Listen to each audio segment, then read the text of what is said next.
Right, let's start here. Families of those killed in the Boksburg gas tanker explosion on Christmas Eve are battling to come to terms with the loss and devastation. One family lost 4 children in the blast. Meanwhile, the 32-year-old driver is facing a raft of charges, including multiple counts of culpable homicide and negligence. He is expected to appear in the Boksburg Magistrates Court on Wednesday. Senior reporter Silindelo Masikane is following the story for us, and she joins us now for more. Slee, you've been speaking to a whole lot of different people, telling you how they've been affected by this particular blast. Who are you with now? Well, now we're with one of the organizations providing some relief to those families that have been affected by this tragedy that's transpired here in Boksburg on Christmas Eve. At this point this morning, mop-up operations continue, where we do have firefighters actually on the scene. My colleague Mokhmuti Setuki will show you that they arrived just moments ago, and that is to assist with the barricades. In fact, security has been beefed up around the perimeter of the explosion and where it took place, and so the barricades themselves were being filled with water so that they can stay up, because it is quite windy this morning. But we've been speaking to a whole host of people and seeing a whole host of people from as far as Pretoria coming to not just see what happened, but also try and assist those families. Just to bring in this organization, the Islamic Relief. Thank you so much for your time. You've been on the ground, I understand, of course, since the actual explosion itself.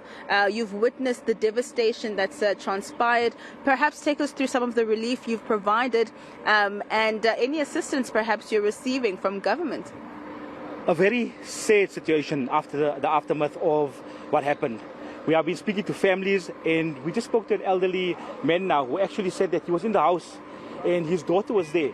And when the first fire happened, he then just told her, she said that she's just going to go and close the door. When she went to close the door, she saw the front gate open. When she went to the front gate, that's when the main blast happened. And she's now fully wounded. She's burnt, her face, her legs, her entire body. She's in hospital.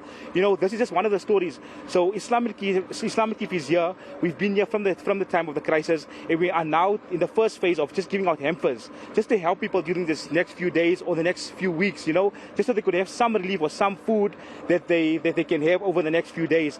And with me, I've got my colleague Adila also, who's been doing assessments, going to different houses to see the need. Families are coming from across the country to come and see what the need is here. You know, what are the families going through? You know, where I'm standing, actually, they just told me that there was a body is just lying all over, and we were here. We witnessed that. We seen that, and I think we went back home feeling heartbroken, feeling sad. You know, and coming into the area today, for me when we walked in, it was very, very, very spooky. You know, it came in like, you know, like what's going on here, what's happening here, you know, and just to be here and say that, you know what, we are making a difference, and you can always reach out to us. You know, we Islamic Relief, our head offices are also in Merencha, and we're looking for all types of donations for us to help those who are affected by this crisis. All right, thank you so much, Zahir. I'm going to ask Zahir just to move to my right with his colleagues, so you can see that we've got, like I said, many people coming out this morning to just get a sense of what has happened. The mood, of course, very somber, a tragedy that really shouldn't have happened. Of course, investigations are underway in terms of what this gas tanker that was carrying 60,000 tons of gas in it, what was it doing in this residential area? What made the driver perhaps want to use this particular route? We know from reports that we've received from officials on the ground that preliminary investigations say that the driver was making their way from Richards Bay in KwaZulu-Natal to Botswana. You know, the health minister himself yesterday saying, we don't understand what this tanker was doing in Boksburg, because this is nowhere near the route to Botswana. So, of course, like you've said, that the driver has been arrested, 32 years old, and facing multiple charges of culpable homicide as well as malicious damage to property. Like I've stated earlier on, that the security around the explosion, where the explosion took place, has been tightened.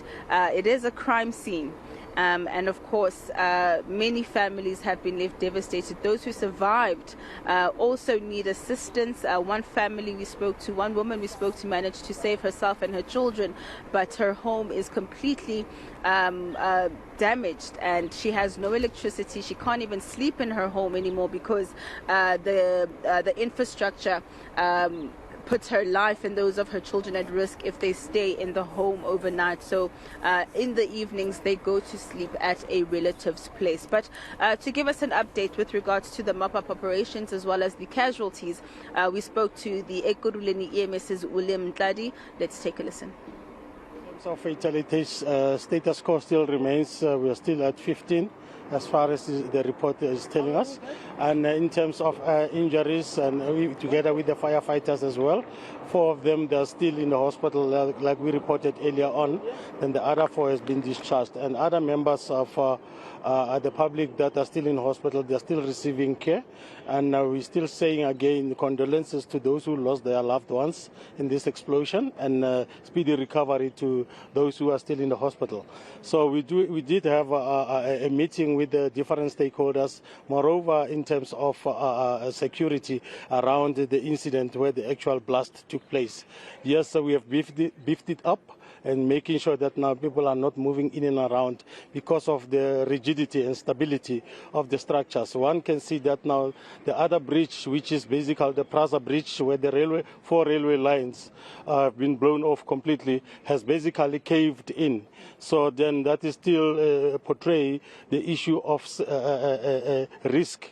In terms of people moving in and around, and together with the SEPS, EMPD, and Praza Security, we will make sure that now we keep this secured throughout the day. That is 24-hour system, that now no one just walk in here up until everything is cleared up. All the other debris have been taken care of. Moreover, in terms of the metal that was around here has been taken off. And even the papers and even the other medical waste that are here will be cleared up even today, and making sure that the scene is left clean.